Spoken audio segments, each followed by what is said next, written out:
Szanowni Państwo, mogę prosić o spokój. Otwieram 10. sesję Rady Gminy Szczygłowice. Bardzo serdecznie witam koleżanki, kolegów radnych, witam pana wójta, pana wicewójt, witam radnego powiatowego Wojciecha Patrzewskiego.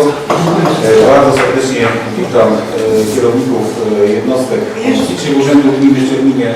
Witam serdecznie dyrektorów Zespołu Szkół w Żegocinie i w Szczeglinie. Witam również bardzo serdecznie sołtysów, panią i panów sołtysów.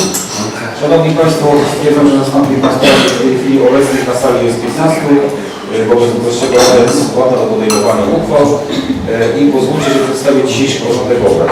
Punkt pierwszy otwarcie, punkt drugi stwierdzenie obecności, punkt trzeci przedstawienie porządku obrad, punkt czwarty przyjęcie protokołu z 9. sesji Rady Gminy w Szczeglinie, punkt piąty będzie uchwał w sprawie. Dzisiaj mamy tylko jedną uchwałę. Uchwała jest to zamiar likwidacji przedszkola w Grabiu. Punkt 6. Interpelacja i zapytanie radnych. Punkt 7. Odpowiedź na interpelację i zapytanie radnych. Punkt 8. Wolne głosy i informacje. Punkt 9. Zakończenie. Czy ktoś z Państwa radnych o porządku obrad? Nie widzę. Wobec powyższego przechodzimy do głosowania nad przedstawionym porządkiem obrad. Kto z Państwa radnych jest za przyjęciem tego porządku? Proszę o głosowanie. Kto jest przeciw? Kto się wstrzymał? I szanowni Państwo, stwierdzam, że przedstawiony został przyjęty jednogłośnie. Kolejny punkt dzisiejszej sesji to jest przyjęcie protokołu z 9. sesji Rady Gminy w Szczeglinie. I tutaj proponuję, jak na każdej sesji, abyśmy przyjęli ten protokół bez odczytania. Protokół podpisany będzie dostępny w biurze Rady. Kto z Państwa radnych jest za przyjęciem protokołu z 9. sesji? Proszę o głosowanie. Kto jest przeciw? Kto się wstrzymał? I stwierdzam, że protokół został przyjęty. Kolejny punkt dzisiejszej sesji to jest uchwała. Uchwała to dotyczy, tak jak już wcześniej powiedziałem, zamiaru likwidacji przedszkola w Grabiu. Mają Państwo przed sobą również tą uchwałę. Pani wicewójt, proszę. Szanowni radni, przed sobą, tak jak Pan powiedział, macie projekty uchwały o zamiarze likwidacji publicznego przedszkola w Grabiu. Uzasadnienie za chwilę Państwu przeczytam, bo być może ktoś z Państwa będzie chciał jeszcze coś dołożyć do tego, natomiast ja zobowiązana jestem Państwu powiedzieć, jak ten przebieg będzie wyglądał. Tak jak na początku odbyło się spotkanie radnych i analiza tego, jak wygląda oświata w gminie, zwłaszcza jeśli chodzi o przedszkole w Grabiu. W związku z powyższym radni poprosili o przygotowanie uchwały o zamiarze likwidacji i te uchwały macie Państwo przed sobą. Prawo oświatowe mówi wyraźnie, że uchwała o zamiarze likwidacji publicznego przedszkola jest uchwałą intencyjną i ona tak naprawdę rozpoczyna cały bieg procedury likwidacji przedszkola. Oczywiście oprócz zapisów, które mają najważniejszą moc w prawie oświatowym, są również wytyczne kuratora oświaty wielkopolskiego i według tych wytycznych muszą być wszystkie przesłanki spełnione. Czyli musi być podjęta uchwała 6 miesięcy przed zakończeniem roku szkolnego o zamiarze. Następnie musi być wydane pismo do związków, jeśli są związki na terenie naszej gminy, są. O wydanie opinii wielkopolskiego kuratora oświaty. Oczywiście i najważniejszą rzeczą, którą to jest powiadomienie skuteczne, powiadomienie rodziców dzieci uczęszczających do przedszkola. Na obecną chwilę w przedszkolu jest 300 dzieci. I ja Państwu teraz odczytam uzasadnienie tej uchwały i potem powiem jeszcze o dalszych dokumentach. Uzasadnienie do uchwały w sprawie zamiaru likwidacji przedszkola publicznego w Grabiu. Zgodnie z artykułem 89 ust. 1 ust. 3, o którym Państwu mówiłam, prawa oświatowego, przedszkole może zostać zlikwidowane przez organ prowadzący z końcem roku szkolnego po zapewnieniu przez ten organ dzieciom możliwości kontynuowania nauki w przedszkolu publicznym tego samego typu. O zamiarze likwidacji przedszkola organ prowadzący zawiadamia na 6 miesięcy przed planowaną zmianą Wielkopolskiego Kuratora Oświaty, rodziców i wychowanków. Niniejsza uchwała jest uchwałą intencyjną. Następnie po otrzymaniu pozytywnej opinii Wielkopolskiego Kuratora Oświaty podejmowana jest ostateczna uchwała w sprawie likwidacji przedszkola. Na podstawie artykułu 19 ust. 2 ustawy z dnia 23 maja 1991 roku o związkach zawodowych projekt uchwały zostanie również przekazany z prośbą o wyrażenie opinii do przewodniczącego Komisji Międzyzakładowej NSZZ Solidarność Pracowników Oświaty i Wychowania w Rzeszowie oraz na ręce prezesa oddziału Związku Nauczycielstwa Polskiego w Rzeszowie. Analiza sytuacji demograficznej, społecznej i ekonomicznej przekłada konieczność wprowadzenia zmian w strukturze sieci przedszkoli. Ostatnie lata niżu demograficznego spowodowały, że do przedszkola publicznego w Grabiu uczęszcza obecnie 600 dzieci. W roku 2019 było ich 13, w roku 2020 12, w roku 2021 11, w roku 2022 7, a w roku 2023 6. Według wykazu ewidencji ludności liczba urodzonych dzieci w roku 2020 wyniosła 6 urodzeń, w 2021 6 urodzeń, w 2020 8 urodzeń, w 2023 4 urodzenia, a w roku 2024 wyniosło 3 urodzenia. Z prognozy sporządzonej przez referat ewidencji ludności wynika, że znaczna część dzieci zameldowanych na terenie gminy nie zamieszkuje terenu. Rodzice posyłają też dzieci do innych przedszkoli bądź poza terenem gminy lub na naszym terenie, czyli Wietrzyn, Żegocin, Broniszewice i Czerwin. Po dokonaniu niezbędnej w strukturze zmian sieci oferta edukacyjna nadal pozostanie zróżnicowana i wystarczająca, ponieważ na terenie gminy Czerwin funkcjonować będą 4 przedszkola w Żegocinie, Wietrzynie, Broniszewicach i Czerwinie.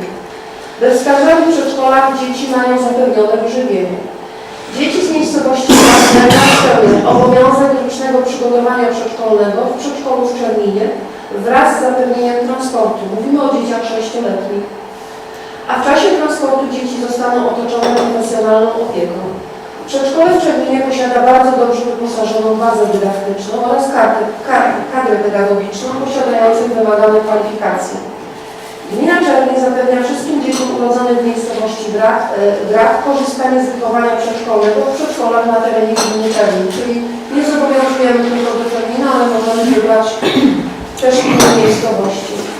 Istota podjęcia przez Radę Gminy Czerwień uchwały w sprawie likwidacji publicznego przedszkola w Grabiu polega na dokonaniu zmiany w zakresie funkcjonowania od wielu lat struktury wymagającej dostosowania do zmieniających się warunków demograficznych, jak i ekonomicznych. Względy ekonomiczne wynikające z obowiązku gospodarnego, celowego wydatkowania środków publicznych również nie pozwalają na dalsze utrzymanie placówki. Obecnie koszt przedszkola w Grabiu to około 230 000. Budynek przedszkola w Grabiu pozostanie własnością gminy. Mienie ruchome zostanie częściowo przekazane na potrzeby miejscowości Sołecka Grabia oraz na potrzeby placówek oświatowych na terenie gminy Czerwień, która zasili dotychczasową bazę dydaktyczną. Nauczyciele i pracownicy niepedagogiczni likwidowanego przedszkola zostaną objęci działaniami, a w szczególności na zasadach rozwiązywania z pracownikami stosunków pracy z przyczyn niedotyczących pracowników. Wyżej wymieniona decyzja poprzedzona jest rozmowami na spotkaniach z rodzicami i mieszkańcami miejscowości Graf, która miała miejsce w poniedziałek 13 stycznia.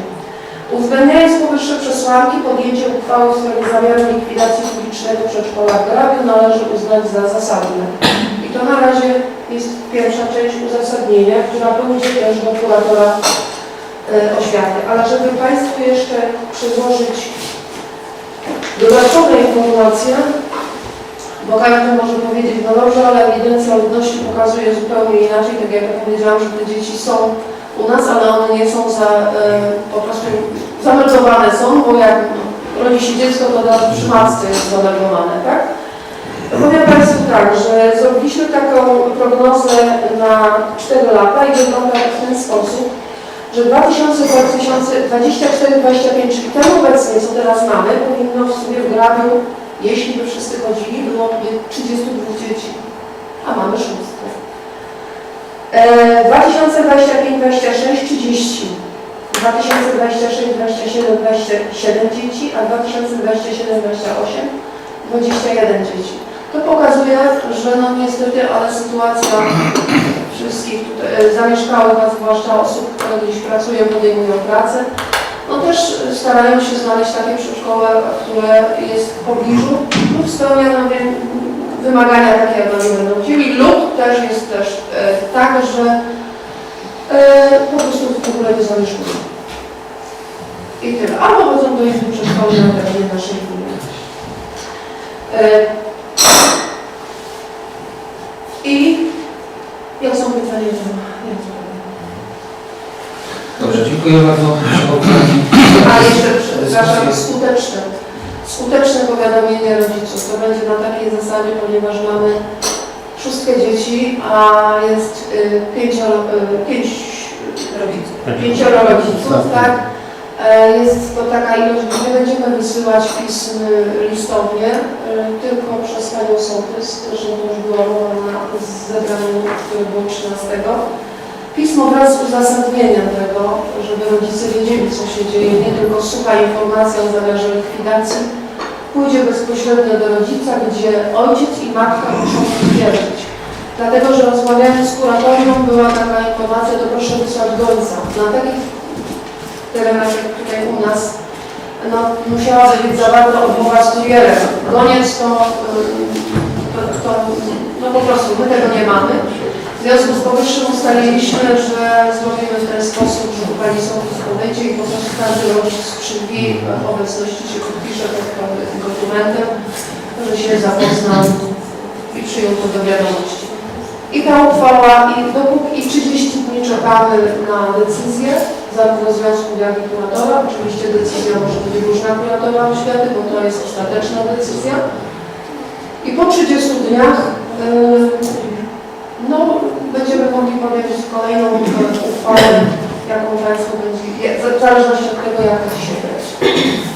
Jeśli będzie trzeba podjąć uchwałę, powiedzmy sobie o likwidacji, no to później trzeba będzie zmienić uchwałę odnośnie, jak wygląda zespół szkół w Grabiu, odnośnie sieci placówek przedszkolnych, no i szereg innych jeszcze dokumentów, które są niezbędne do tego, żeby placówki oświatowe funkcjonowały. Zrobiliśmy też analizę, i tutaj Pani Dyrektor bardzo dziękuję, analizę, jak wyglądała ilość dzieci w przedszkolach w kolejnych latach, zwłaszcza jeśli chodzi o czerwiec, bo to przypisaliśmy. Zaraz Państwu też to przedstawię.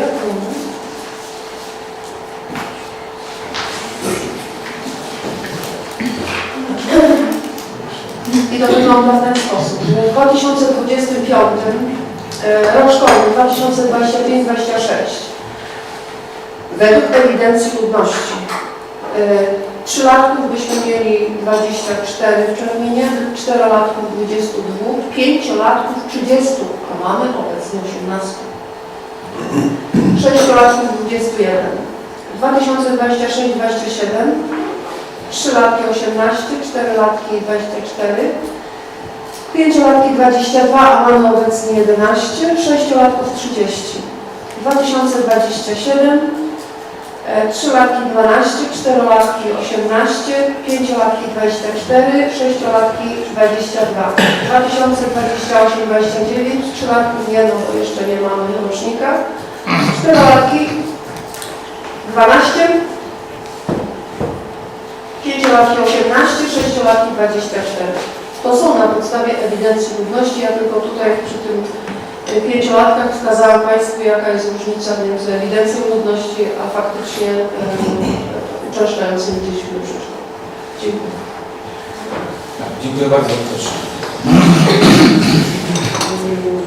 Po zebraniu mieliśmy w poniedziałek, rozmawiałam z rodzicami jeszcze i z mojej strony następna przykrość, bo już to przerabialiśmy, że tak powiem, edukacji w naszej miejscowości. Bo wielokrotnie szkoła była przenoszona z jednego budynku do drugiego, przy okazji próbowano ją zlikwidować. Potem w końcu w 2013 nastąpiła likwidacja szkoły, udało się utrzymać przedszkole, no i teraz znowu temat przedszkola. Wszyscy rozumiemy, że jest tylko 6 dzieciaków, których częszcza, ale rodzice mają trochę żal, że nikt wcześniej z nimi też na ten temat jakby nie podjął rozmów. No, wiemy, że w lutym generalnie powinna zapaść ta decyzja i rodzice jakby są powiadomieni o tym, no ale czemu to nie było powiedzmy na początku, wrzesień, październik. Może by się udało coś zmienić, może by ci rodzice, którzy wysyłają dzieci do innych placówek na terenie naszej gminy, bo nie mówię o placówkach poza naszą gminą, może by dało się ich przekonać, żeby jednak wróciły do gramy. Nie byłaby to może duża ilość, ale na pewno 4-5 dzieci można by było pozyskać. To już jest 11, to już nie jest 6. Także tutaj żal rodziców właśnie, że nie było podjętej takiej decyzji. Wiem, że dzieci mają zapewnioną edukację w naszej gminie, że dowozy też były tutaj pewne perturbacje. Dzieci niejednokrotnie muszą wstawać do szkoły wcześniej, jeżeli ktoś z nas wejdzie do pracy. Ma się to zmienić, co to też dziękuję. W każdym razie nie patrzmy tylko przez pryzmat pieniędzy, spójrzmy na czynnik ludzki też, więc zwracam się do Was radni, przemyślmy tę sprawę jeszcze raz. Dziękuję. Dziękuję bardzo. Otwieram dyskusję. Proszę, czy jakieś zapytania? Może jeszcze? Proszę, ja mam takie pytanie, bo nie miałem okazji być na tym spotkaniu, właśnie będę siedział. Czy na przykład był podjęty jakiś w ogóle taki pomysł padł, żeby na przykład rodzice sami utworzyli jakieś stowarzyszenie, które poprowadziłoby to przedszkole przy jakiejś tam pomocy gminy, ja nie mówię finansowej, ale ogólnie takiej logistycznej i urzędnicy z gminy też, żeby pomogli w zorganizowaniu tego wszystkiego, bo wiadomo, że nie każdy się musi na tym znać i to jest też dość skomplikowane, bo być może to też tutaj no taki uzasadniony też było, nie było, no zawsze rodzice mają coś takiego, no trochę żal, jest im przykro, zawsze to jest dla nich jakaś uciążliwość, ale może znalazłby się ktoś chętny, kto by takie stowarzyszenie poprowadził i wtedy to przedszkole na obiekt mogłaby na rzecz stowarzyszenia jakieś tam powiedzmy bezpłatne użyczenie na dany czas przekazać. I może w ten sposób dałoby się to przedszkole jakoś uratować i zachować. Bo wtedy, no, tak, gmina też nie dokładała chyba swoich tych wysiłków. Nie jestem ekspertem w tej dziedzinie, ale tak po prostu też głośno tutaj myślę. I może to też by było takie trochę samorządowe rozwiązanie w tej kwestii, żeby tej owca cała, to znaczy no, rozumiem kwestię, że 6 dzieci to jest naprawdę mała ilość i coś z tym faktem trzeba zrobić. Ale może byśmy poszli też gdzieś w tą stronę, coś spróbować w ten sposób też z rodzicami porozmawiać, bo takie rozwiązania też gdzieś funkcjonują i dają, i się sprawdzają, tak? Dobra, dziękuję bardzo. Oczywiście, że rozmawialiśmy na te tematy już, tak jak tutaj Pani Radna wspomniała, w 2013 roku, kiedy był zamiar jednego i drugiego likwidowania, mówiliśmy o tym, że może by to była szkoła stowarzyszeniowa, albo przedszkole i tak dalej. No więc końcowo wyszło, że przedszkole zostało i trwało to. Natomiast obecnie rozmawialiśmy na taki temat, że a co będzie z obiektem, tak? I była taka rozmowa, że przecież można zrobić opiekę taką 5-godzinną dla dzieci, jeśli ktoś by chciał z osób po prostu prywatnych. Obiekt jest, tak jak tutaj przeczytałam uchwałę, Pan wyraźnie podkreśla to, obiekt zostaje własnością gminy. A jeśli taka propozycja by się znalazła, a miałaby uzasadnienie tego, to będziemy rozmawiać, nikt nie jest zamknięty na żadne propozycje, tak? Tak, nie, bo tu no, musi się znaleźć też osoba chętna. Świeży, Tak, dopiero oczywiście. jak są poinformowani o takim zamiarze, więc no, różne głosy chodzą, ale myślę, że muszą jeszcze to sobie oczywiście, no i pozyskać jakieś informacje w tej kwestii, czy to przedszkole, powiedzmy stowarzyszeniowe, miałoby jakiś prawo bytu. Prawo bytu, tak, ja to rozumiem. No i czy znalazła się też osoba jakaś chętna, która by się tego nie łapała. Nie bardziej osoba, tylko stowarzyszenie wtedy. Tak, no ale no, trzeba stowarzyszenie założyć, ktoś musi prowadzić i tak dalej. Wiadomo, to są... Ale są czasami osoby, które chcą prowadzić jako firma, tak? Tak, No, też.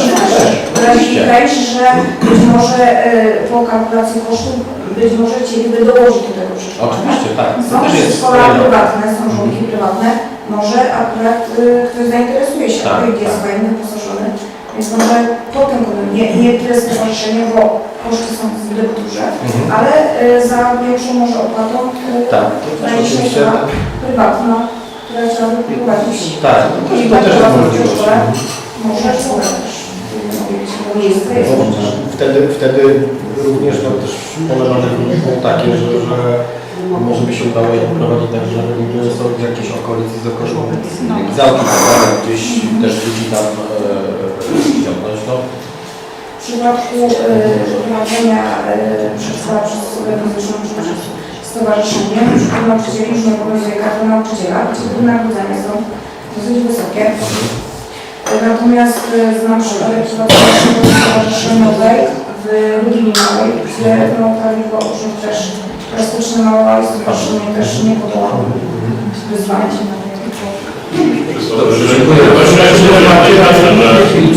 Że przedszkole nie jest objęte subwencją, także stowarzyszenie prowadzące przedszkole jest zdane całkowicie na środki pozyskane, pytanie skąd, i na środki rodziców. Biorąc pod uwagę koszt 230 000 złotych, które dzisiaj kosztuje samorząd, no to powiem szczerze, że dla samorządu jako dla nas jest to wręcz mało, że tak powiem. Oczywiście rozumiem czynnik ludzki, że nie przeliczajmy wszystkiego na pieniądze, ale to obciążenie dla samorządu jest bardzo duże. Czyli gdybyśmy mieli dzisiaj te pieniądze przeliczyć, czego daleki jestem, żeby właśnie w ten sposób robić, ale przeliczyć na pojedyncze dziecko, no to wtedy pokazuje nam, ile to miesięcznie na jedno dziecko wychodzi.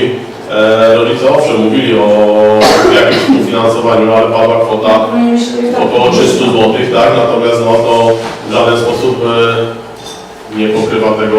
Znaczy ja widzę, że rozumiem sens tej uchwały i w zasadzie no, można by powiedzieć, że konieczność też zapewnienia tego przedszkola. Natomiast chodzi o też danie jakiejś alternatywy tym rodzicom. No, nie zgodzą się, to jest... Pozwólcie, że tutaj ustosunkuję się do tego, co tutaj odbyliście. Na tym spotkaniu mieszkańcy ulicy byli poinformowani o tym, że ten budynek zostaje, że jeżeli mają ochotę na założenie czy pomysł na prowadzenie tego przedszkola w formie jakiegoś tam stowarzyszenia, jak najbardziej. Także taka wiedza wśród tutaj rodziców na pewno jest. No właśnie o to mi tylko chodziło, czy dostali jakąś ale tutaj to teraz dokładnie. Proszę bardzo, ja jeszcze mamy tutaj głos.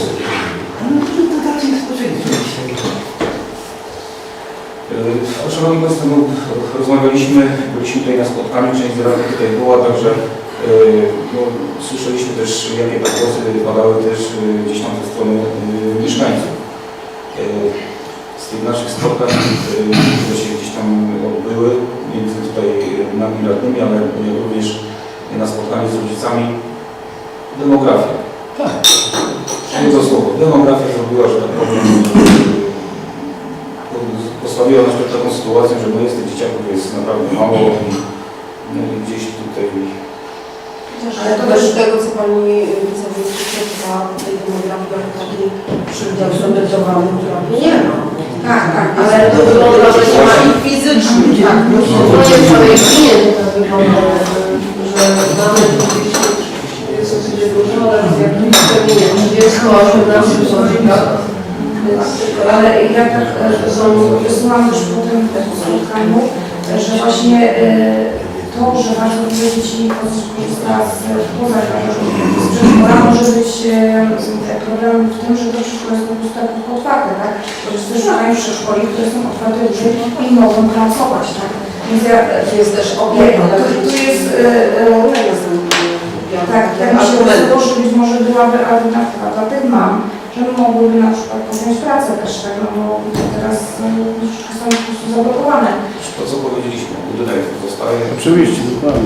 do dyspozycji, że tak powiem. Słuchajcie, Panie Przewodniczący, Ja się nie dziwię rodzicom, bo rodzice słuchajcie, no każdy broni swojego.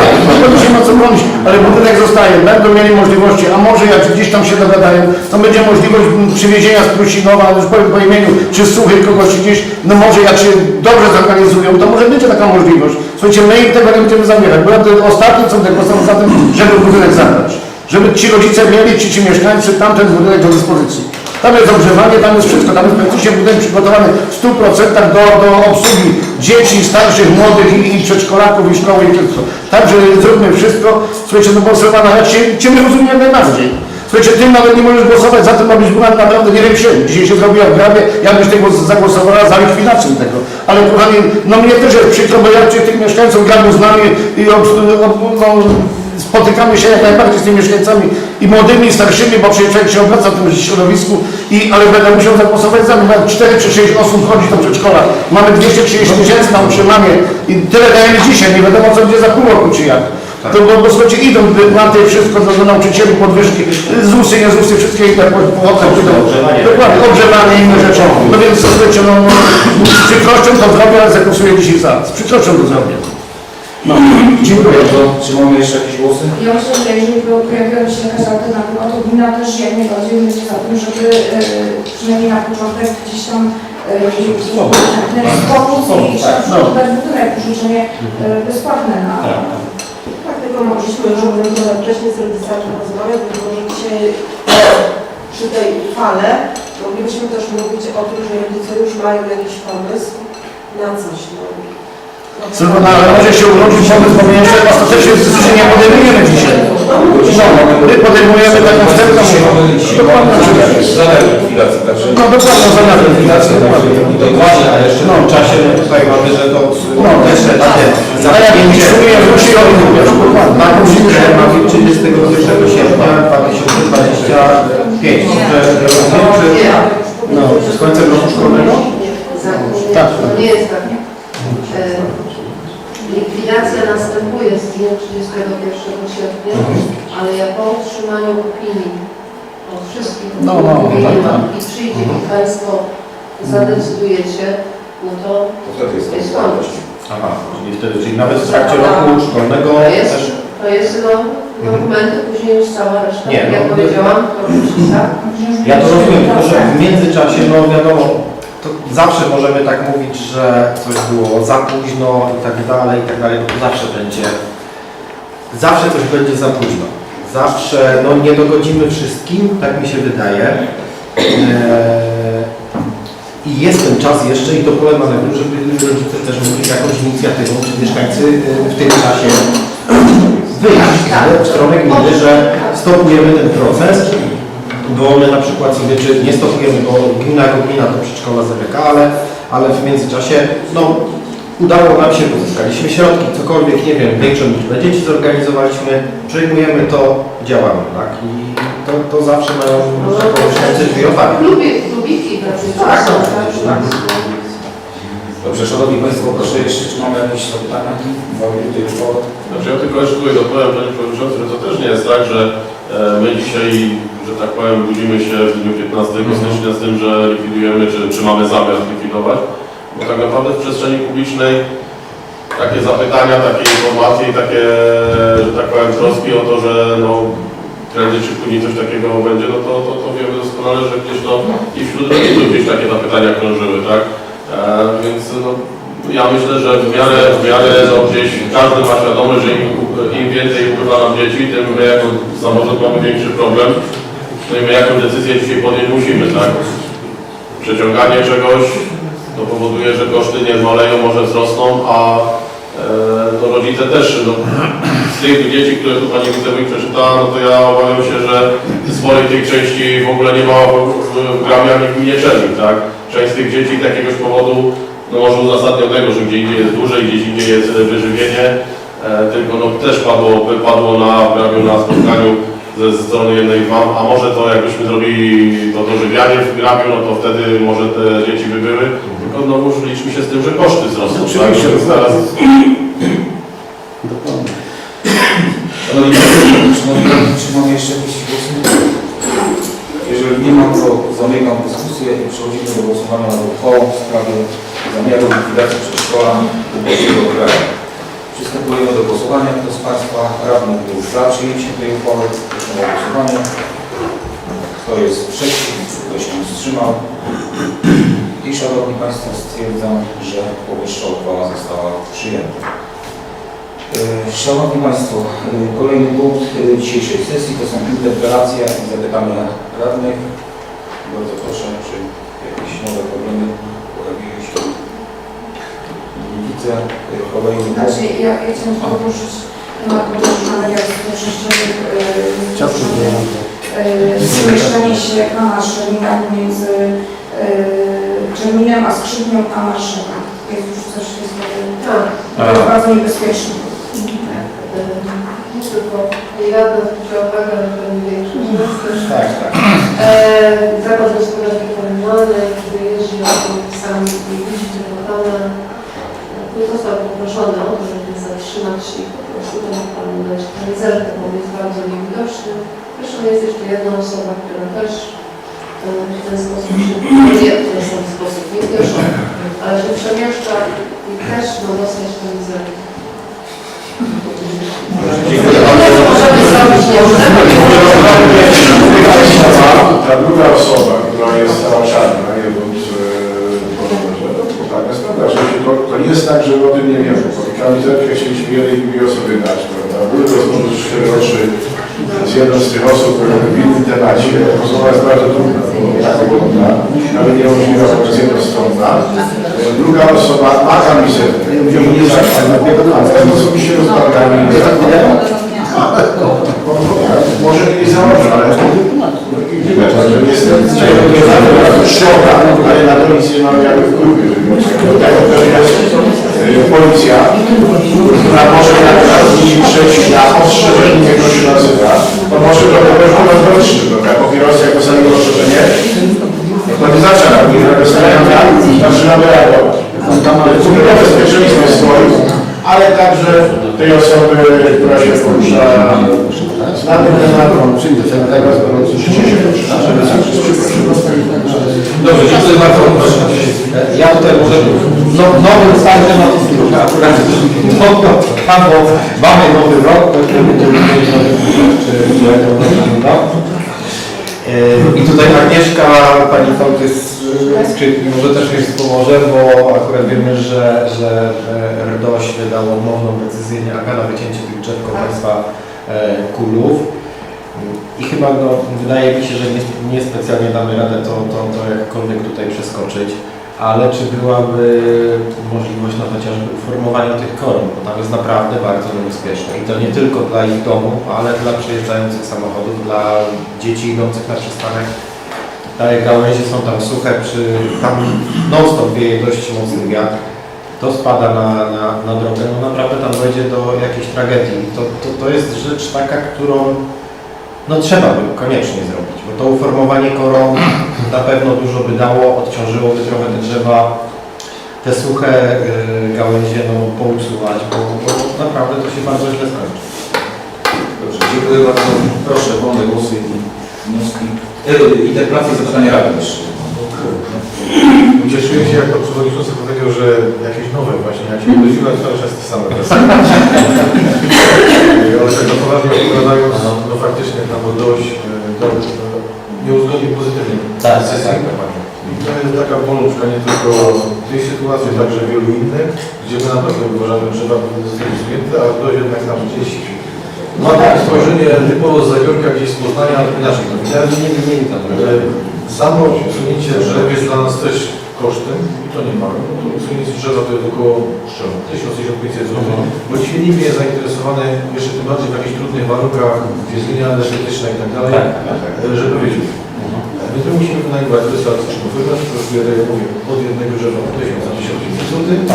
I teraz poniesienie kosztów na pielęgnację to będzie, można powiedzieć, prawie że porównywalny koszt, a należne względy nam nie rozwiązują, ale postaramy się coś wymyślić, żeby... Częściowo rozwiązuje, tak mi się wydaje, bo ja na własny koszt zrobiłem tak drzewa koło siebie, koło swojej działki.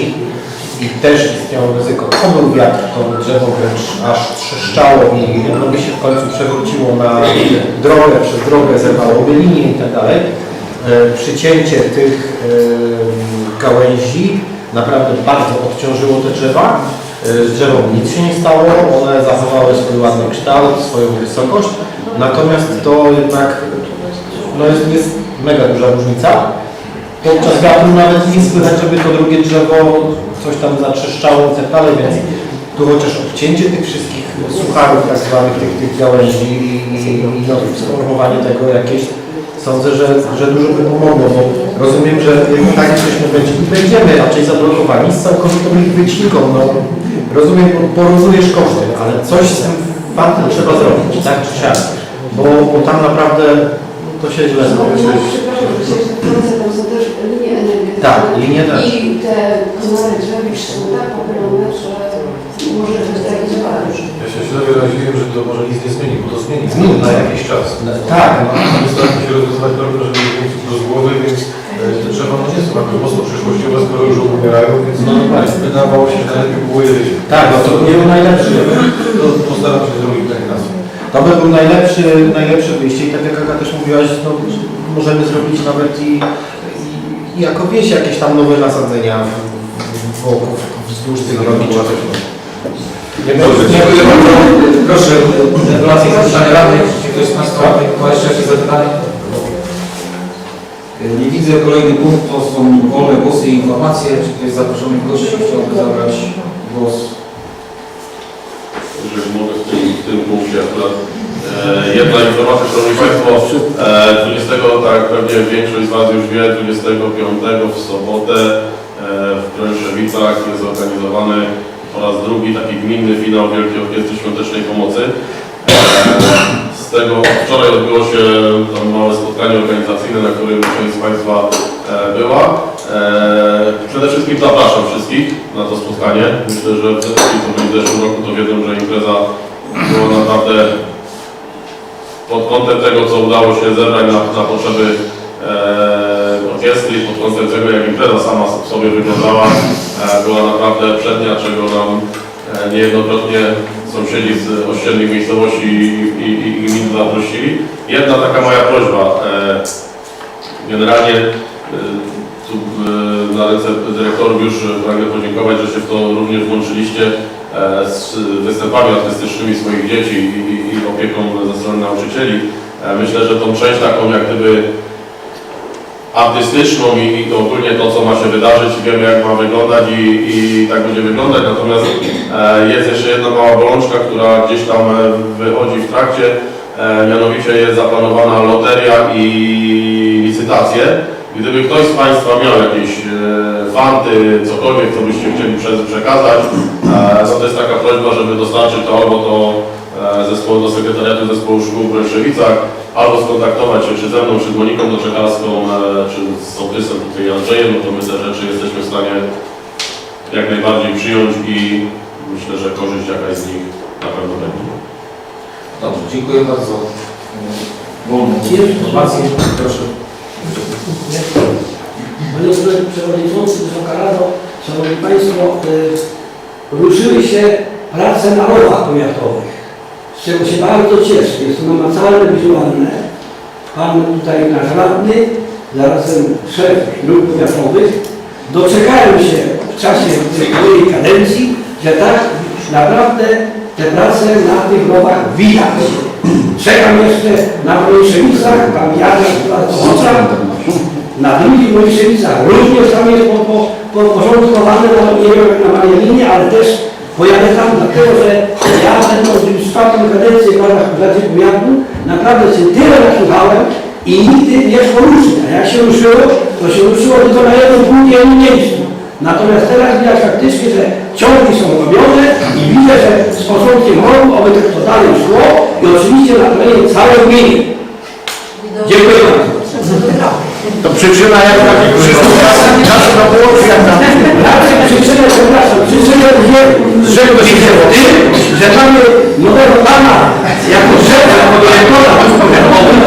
Ja mam dziękuję bardzo, że lubię to odeszła, ale ma też osługę, ale ona tylko ja też.